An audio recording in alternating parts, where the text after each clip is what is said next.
Le dropshipping en 2025, est-ce que c'est toujours une opportunité ou est-ce que c'est mort comme on peut l'entendre régulièrement? Je vais essayer d'apporter une réponse à cette question-là en donnant mon avis complètement honnête sur vraiment est-ce que ça vaut encore le coup, est-ce qu'on peut gagner de l'argent?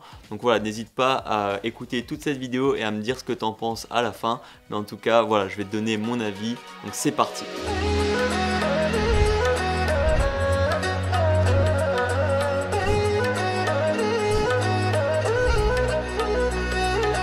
Salut, moi c'est Théo, donc pour ceux qui ne me connaissent pas, je suis entrepreneur depuis maintenant plus de 5 ans.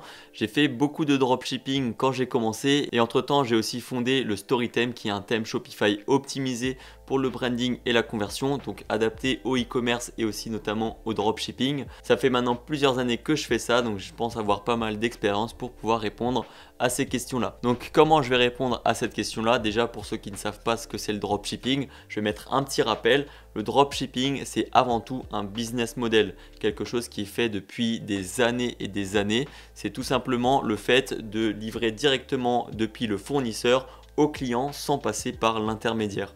Donc toi, tu vas être l'intermédiaire, tu vas créer ta boutique pour pouvoir justement vendre des produits plus chers que tu auras trouvé chez ton fournisseur. Et le fournisseur, tu n'auras pas besoin de faire de stock justement vu qu'il va envoyer directement au client. Ça a du coup pas mal d'avantages parce que ça te permet de limiter les coûts, d'avoir quelque chose de facile d'accès, un business facile à lancer pour justement faire tes premiers pas dans le business, c'est vraiment top. Surtout qu'il y a très peu d'investissement initial parce que pas de stock. Normalement, tu as des outils qui sont vraiment pas très chers et vraiment pour se lancer, c'est pas compliqué. Donc la barrière à l'entrée est très faible, ce qui fait que c'est un gros avantage. Surtout qu'avec l'expérience, tu vas commencer à pouvoir tester plein de produits assez rapidement et vite trouver les produits qui vont marcher pour toi. Donc ça, c'était pour moi tous les avantages du dropshipping, mais maintenant, voilà, si on fait ce genre de vidéos, c'est qu'il y a des inconvénients, c'est qu'il y a des problèmes liés au dropshipping et qui font que voilà, ça peut devenir impopulaire où les gens se demandent si ça fonctionne toujours, si on peut toujours faire des ventes, etc. etc.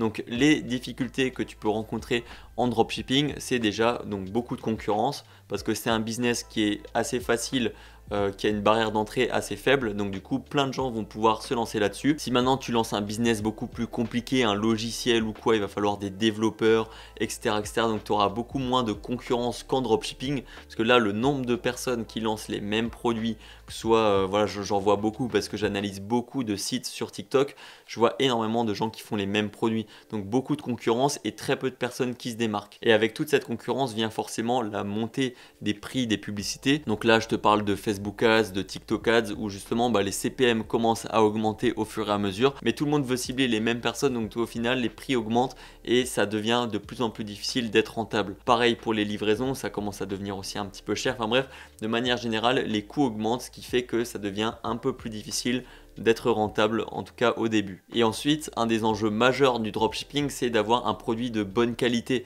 parce que souvent on source les produits en Chine, sur AliExpress, et malheureusement les produits ne sont pas toujours de bonne qualité. Et ça c'est vraiment dommage, parce que derrière les clients vont recevoir on va dire de la camelote, ils vont se dire c'est quoi ce produit de merde, ils auront l'impression d'être arnaqués et à ce moment là voilà, ton site il va pas durer longtemps parce que tu vas avoir des mauvais avis, Facebook il aura des mauvais retours de tes clients, donc il va faire augmenter tes coûts publicitaires. Enfin bref, ça c'est vraiment le gros problème du dropshipping. Surtout qu'en plus de tout ça, c'est difficile d'avoir des livraisons très rapides et les gens s'attendent à des livraisons plus ou moins rapides vu que maintenant il y a Amazon Prime qui existe, les livraisons sont souvent dans la semaine.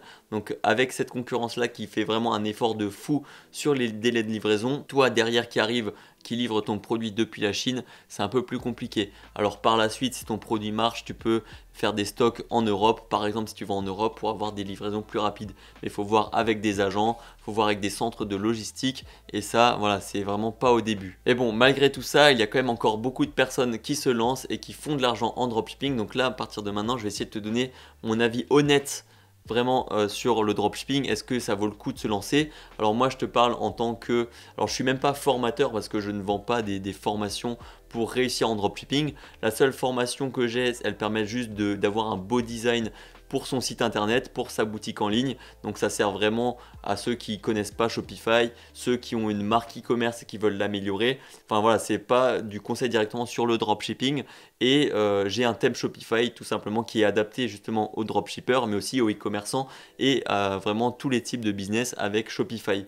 Donc c'est pour ça que je vais essayer de me positionner de manière neutre et de te dire si oui ou non tu peux te lancer en dropshipping, si ça vaut le coup, oui ou non. Alors pour répondre assez rapidement, pour moi, le dropshipping, c'est encore une bonne opportunité, mais à condition de le faire correctement. C'est-à-dire qu'on a des bons produits, on n'arnaque pas les clients, on ne dit pas de la merde, c'est-à-dire que tu vas pas commencer à raconter que c'est fabriqué en France alors que c'est complètement chinois, ou ce genre de choses. Il faut vraiment être honnête avec les clients. C'est des vraies personnes qui derrière te donnent ton argent, donc il ne faut pas se foutre de leur gueule. Sauf que malheureusement, des boutiques de dropshipping, j'en vois à la pelletée. Des gens qui utilisent le thème, des gens qui demandent des analyses de boutiques sur TikTok. Enfin tout ça, j'en vois énormément et je vois que les gens ils vendent les mêmes produits qui sont parfois pas ouf, qui font des sites qui ne se démarquent pas, qui donnent vraiment pas envie d'acheter. Et le problème souvent c'est ces personnes-là parce que justement elles vont essayer de se lancer, elles vont essayer de faire quelque chose, mais derrière ça ne va pas marcher et elles vont donc dire que le dropshipping ça ne marche pas. Après je dis pas c'est pas tout le monde qui réussit, mais tout le monde en tout cas peut s'en donner les moyens en justement regardant les bonnes vidéos, en se formant correctement, en faisant les choses bien et pas à la va-vite, parce qu'il y en a qui essayent de faire voilà, des boutiques en une après-midi alors qu'ils n'ont pas d'expérience du tout et dire bah voilà là je vais vendre et ça va fonctionner alors que pas du tout. Donc vraiment pour moi si tu es motivé, si tu sens que tu es quelqu'un de débrouillard qui sait comment apprendre, comment faire les choses bien, tu peux te lancer en dropshipping, ça il n'y aura pas de souci, il suffit juste de persévérer un petit peu. Nous de notre côté on a mis 7 boutiques avant d'avoir la première boutique qui marche au tout début. Bon c'était il y a quand même 5 ans, ça commence à dater, mais voilà on s'est donné les moyens, on a essayé de faire plus que les autres, mieux que les autres pour justement finir par y arriver. Donc ça fonctionne toujours, je vois plein de gens faire énormément d'argent, parce que je peux aussi parfois de temps en temps pour aider les personnes à accéder par exemple à leur boutique pour régler des problèmes sur le StoryTime ou quoi, et je vois parfois des chiffres et je vois des gros chiffres.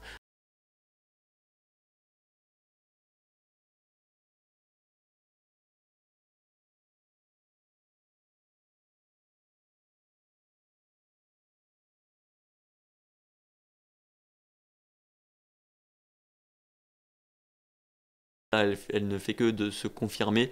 Donc voilà, pour moi, c'est encore une énorme opportunité. Donc si je devais te donner quelques conseils avant de terminer cette vidéo, si jamais tu te lances en dropshipping ou alors que tu t'es déjà lancé mais que tu n'as pas encore de résultats, il faut se dire que le dropshipping n'est pas un business facile, c'est pas quelque chose où tu vas gagner de l'argent avec peu d'efforts comme ça, parce que malheureusement beaucoup de gens pense que ça va être assez facile alors que pas du tout. Il faut pouvoir investir du temps, de l'argent, de l'énergie et ça c'est très important. Mais si tu pars du principe que tu vas juste faire de l'argent sans effort, là tu peux oublier. Ensuite ce qui est très important c'est de se former. Alors du coup là je te dis pas d'acheter une formation ou quoi, il y a déjà tout ce qu'il faut sur YouTube. Il faut juste réussir à trouver les bonnes informations. Après voilà tu peux aussi utiliser des outils qui sont ultra pratiques. Moi au quotidien j'utilise ChatGPT qui pour moi est vraiment incroyable. Si jamais tu crées ta boutique avec Shopify, bien évidemment le StoryTheme qui est pour moi le meilleur thème Shopify en France et surtout l'un des moins chers. Si tu veux commencer à investir dans un business, parce que là on parle de lancer un business, hein, on parle pas de lancer un petit truc comme ça qui va te faire de l'argent automatiquement, c'est un vrai business. Et ben je te conseille d'utiliser les meilleurs outils et parmi eux il y a le StoryTheme ou un autre thème Shopify, mais en tout cas n'utilise pas de thème gratuit parce que derrière ça va moins convertir, ou alors utilise des applications mais ça c'est un peu moins optimisé, mais en tout cas tu vas devoir investir dans les bons outils. Une fois que tu as tout ça, ben, il va falloir trouver un bon produit, il va falloir le brander, faire des photos, etc., etc. pour ensuite créer justement cette image de marque, faire tes publicités, la montrer à des personnes, les montrer surtout aux bonnes personnes pour que ces personnes-là achètent ensuite sur ton site. Donc là, il n'y a vraiment aucune limite. Une fois que tu as fait tes premières ventes, tu peux scaler, faire d'autres publicités, améliorer ton site, améliorer tes offres aussi, c'est très important. Enfin bref, là je m'étale un peu, c'est pas une vidéo comment faire du dropshipping, mais juste est-ce que c'est mort ou pas. Et pour finir vraiment là-dessus, le dropshipping n'est pas mort, mais voilà, faut s'en donner les moyens. Donc j'attends vraiment ton avis dans les commentaires, n'hésite pas à me dire ce que tu en penses. Encore une fois, le StoryTheme, si jamais il t'intéresse, c'est dans la bio. Et voilà, enfin, en tout cas, je te force pas du tout à le prendre, hein. Mais juste qu'il faut savoir faire les choses correctement. Donc voilà, c'est à peu près tout. Si jamais tu as des questions, n'hésite pas. Donne ton avis en commentaire, c'est très important. Et jusqu'à la prochaine fois, porte-toi bien, travaille bien et crois en tes rêves. Ciao!